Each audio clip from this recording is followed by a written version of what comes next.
Chers frères et sœurs, dans le Seigneur, loué soit Jésus-Christ. Alors ce matin, nous allons lire dans le livre de Malachie au chapitre 3, du verset 6e au verset 12e. Malachie 3, verset 6 à 12. Oui, moi Yahvé, je n'ai pas changé, et vous ne cessez pas d'être les fils de Jacob. Depuis le jour de vos pères, vous vous écartez de mes décrets et ne les regardez pas. Revenez à moi et je reviendrai à vous, dit Yahvé Sabaoth. Vous dites, comment reviendrons-nous? Un homme peut-il tromper Dieu? Or, vous me trompez. Vous dites, en quoi t'avons-nous trompé? Quant à la dîme et aux redevances, la malédiction vous atteint, mon Dieu. C'est que vous me trompez.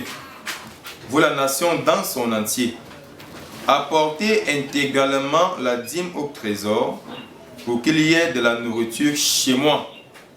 Et mettez-moi ainsi à l'épreuve, dit Yahvé Sabaoth, pour voir si je n'ouvrirai pas en votre faveur les écluses du ciel et ne répandrai pas en surabondance la bénédiction. En votre faveur, je tenserai le ticket pour qu'il ne vous décuise pas les fruits du sol et que pour vous, la vigne ne soit pas stérile dans la campagne, dit Yahvé Sabaoth. Toutes les générations vous déclareront heureux, car vous serez une terre de délices, dit Yahvé Sabaoth. Toutes les générations vous déclareront heureux, car vous serez une terre de délices, dit Yahvé Sabaoth. Et la première question est de savoir comment est-ce qu'on peut faire pour être une terre de délices.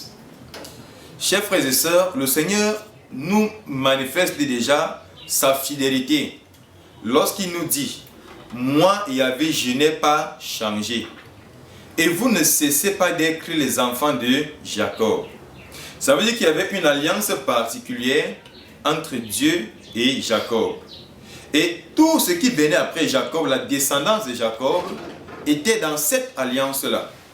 Mais sauf que ceux qui viennent de Jacob se sont détournés dans des décrets de Dieu.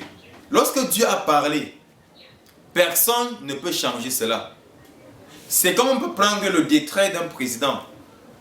Quand le président a décrété telle chose, cette chose-là, même le premier ministre ne pourra pas la changer. Parce que lui, il est le président. Et beaucoup de personnes, le Seigneur va faire un constat. Nous, le peuple, nous le trompons. Et les gens vont se poser la question, comment est-ce qu'on trompe Dieu? Est-ce qu'un homme peut vraiment tromper Dieu? Nous vivons cela tous les jours, nous les hommes de Dieu. Vous voyez parfois des fidèles qui viennent. Ils commencent à te raconter le mensonge. Il se dit qu'il est en train de tromper un homme. Il ment un homme. Il ne sait pas que l'homme qui parle de Dieu, c'est le représentant de Dieu sur terre. Par conséquent, même quand tu es devant lui-même, c'est ton Dieu. Et lorsque tu commences à mentir, mon frère, il y a une malédiction terrible que beaucoup portent sans même s'en rendre compte, en allant mentir aux hommes de Dieu. Et le Seigneur constate que son propre peuple est en train de le tromper. Et ce peuple-là joue à l'hypocrisie en disant, est-ce qu'un homme peut tromper Dieu?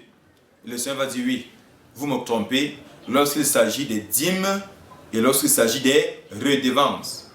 Et il faut qu'on note qu'avant le livre de la Malachie, il y a beaucoup de décrets que le Seigneur avait signés pour ce qui concerne les dîmes, où il avait dit d'apporter en même temps intégralement. Parce que la dîme ici, là, c'est un impératif. La dîme, ce n'est pas l'offrande. La dîme, ce n'est pas le monde. Le monde, on fait aux pauvres. L'offrande, on offre à partir de notre cœur. Mais la dîme doit être une obligation pour chaque chrétien. Que tu sois catholique, que tu sois protestant, que tu sois musulman, que tu sois pentecôtiste, que tu sois dans n'importe quelle église, mon frère, la dîme, c'est un impératif. Et le Seigneur continue par dire, apportez intégralement la dîme au trésor. Apportez intégralement la dîme au trésor. Et vous verrez, si en votre faveur, je n'ouvrirai pas les écluses des cieux. C'est le Seigneur qui dit qu'en apportant la dîme là, ça veut dire que c'est une façon de le mettre à l'épreuve. Et il verra si en notre faveur, il n'ouvrira pas les écluses des cieux. Mon frère, Ta bénédiction dépend de toi-même. Tu as besoin d'une bénédiction financière. Tu as besoin d'une bénédiction protectionnelle, professionnelle même, familiale. Mais mon frère, chaque fois que tu as besoin de la bénédiction de Dieu dans ta vie, elle dépend de ton engagement, elle dépend de toi-même. Il dit apporter intégralement. Il y a beaucoup de personnes qui aujourd'hui, quand il vient, lorsqu'il a touché par exemple son salaire, ou lorsqu'il a eu des revenus et qu'il dit ok, je m'en vais payer ma dîme. S'il a eu par exemple 100 000 francs, il vient te donner 9 000 ou alors 9 999 francs. Lorsque tu dis que tu paies ta dîme, paie-la de façon intégrale. Lorsque tu viens donner qu'il manque même si c'est 1 franc, mon frère, rassure-toi que ce n'est pas la dîme que tu as payée. Lorsque tu as récolté un champ de maïs, le champ t'a produit 100 sacs de maïs. Mon frère, dans les 100 sacs de maïs, dis-toi qu'il y a 10 qui appartiennent à Dieu. Et si tu as donné 9 sacs ou bien 9 sacs et demi, c'est que tu n'as pas payé ta dîme. Vous allez leur faire une remarque, même pour beaucoup de personnes qui travaillent les champs aujourd'hui. Qu'est-ce que nos mamans faisaient, nos grands-parents faisaient? Lorsqu'ils travaillaient les champs, la première récolte, donc c'était toujours la dîme. Ils allaient toujours donner ça à l'église pour la gloire de Dieu. La première, et vous voyez comment les champs produisaient abondamment et les terres étaient fertiles. Aujourd'hui, les terres sont gâtées. Pourquoi? Parce que c'est des choses qui manquent aux chrétiens. Le chrétien d'aujourd'hui n'arrive plus à payer sa dîme intégrale dans la maison de Dieu. Et le Seigneur dit ceci, apportez intégralement la dîme au trésor, c'est-à-dire dans la maison de Dieu, afin que la nourriture ne manque pas dans sa maison, afin que les chaises ne manquent pas dans sa maison, afin que les rideaux ne manquent pas dans sa maison, afin que le matériel spirituel ne manque pas dans la maison de Dieu. Parce que la dîme que tu paieras aidera pour l'avancement de l'œuvre de Dieu. Et il dit à cause de ça, la malédiction vous atteint. Parce qu'on ne paie pas la dîme, la malédiction financière nous atteint. Parce qu'on ne paie pas la dîme, la malédiction commerciale nous atteint. Parce qu'on ne paie pas la dîme, la malédiction professionnelle même nous atteint. On va voir les gens, ils viennent derrière nous. Ils nous dépassent même, ils avancent, ils évoluent. Parce que nous qui sommes là depuis, on ne fait pas ce qu'il faut faire. On va voir les gens même à la prière. Ils sont venus hier, ils sont distingués parce que quoi? Ils ont fait ce que toi, tu n'arrives même pas à faire depuis. Mon frère, parfois, le problème c'est toi. Parfois, n'accusons pas souvent le diable. Et les jours, on ne doit pas accuser le diable. Parce que ce n'est pas le diable qui nous empêche de payer la dîme. Devant Dieu, on est conscient. On a suffisamment de sagesse que Dieu nous a donné l'intelligence de savoir que ce que je fais c'est bien, ce que je fais ce n'est pas bien. Beaucoup estiment que lorsqu'ils vont payer la dîme, ils vont rendre les hommes de Dieu riches et ils deviendront pauvres. Si tu as encore cette mentalité là, mon frère, sois-en sûr, c'est que tu n'as pas encore compris la parole de Dieu. Dans la plupart des pays occidentaux, bien en Amérique, vous allez remarquer que la plupart des fonctionnaires, même avant leur salaire, on prélève leur dîme, on paye, on coupe. Même sans demander leur avis. C'est comme ça que ça se passe. J'ai reçu une dame comme ça qui m'avait dit que c'est comme ça que ça se passe chez eux, mes frères.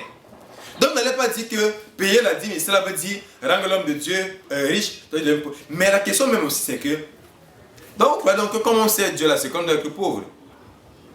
Hein? Donc, vous pensez que les hommes de Dieu doivent être pauvres, n'est-ce pas? C'est vrai que je suis contre les prédications de la prospérité. Je suis contre les évangiles de la prospérité. Je suis pour l'évangile qui apporte le salut. Mais en payant aussi sa dîme, puisqu'elle est biblique, comprends aussi également que ça participe à ton salut. C'est vrai qu'il y a deux hommes de Dieu qui escroquent, qu'ils ne font même pas le travail qu'ils doivent faire. Parce que chaque fin du mois, ils vont attendre leur dîme. Si tu es un tel genre homme de Dieu, mon frère, tu ne mérites pas d'être appelé homme de Dieu. L'homme de Dieu, c'est celui qui travaille. C'est celui qui s'humilie. C'est celui qui se sacrifie pour ses brebis, pour ses fidèles. C'est celui qui est toujours en activité, qui est toujours à l'écoute et qui essaye de ramener les âmes pour leur salut. Je vais m'adresser à toi fidèle. Je vais m'adresser à toi chrétien. Je vais m'adresser à toi catholique, protestant, pentecôtiste, musulman. Je vais m'adresser à toi, qu'importe ton obédience. Mon frère, paye ta dîme et tu verras comment Dieu fera de grandes choses pour toi. Commence à le faire. N'attends pas d'avoir 1 million. N'attends pas d'avoir 100 000. Mais même si Dieu t'a donné 10 francs, enlève 1 franc pour Dieu. Si Dieu t'a donné 20 francs, enlève 2 francs pour lui. Si tu as donné 100 francs, enlève 10 francs pour lui. Si tu as donné 1 million, enlève 100 000 pour lui. Et tu as donné le milliard, enlève 100 millions pour lui. C'est ça qui veut dire payer la dîme. Si tu as donné un champ et que tu as récolté 10 sacs, enlève un sac pour la gloire de Dieu. Et tu verras comment tu vas prospérer. Et le Seigneur dit, mettez-moi ainsi à l'épreuve. En notre faveur, il dansera le criquet pour qu'il ne détruise pas la semence des champs. L'antichrist, là, c'est qui? L'antichrist, c'est l'ennemi. L'antichrist, c'est celui qui vient détruire. L'antichrist, c'est celui qui vient faire ravage, mon frère. Parce que tu auras fait la volonté de Dieu, Dieu empêchera que l'ennemi vienne te détruire. Dieu empêchera que l'ennemi vienne détruire ta vie. Dieu empêchera que l'ennemi vienne bloquer tes finances. Mais si tes finances aujourd'hui sont bloquées, mon frère, c'est parce que peut-être que tu n'as pas encore payé ta dîme. Commence à la payer, mon frère, et tu verras ce que Dieu fera pour toi. Je prie que le Seigneur te touche dans la sagesse. Loué soit Jésus-Christ.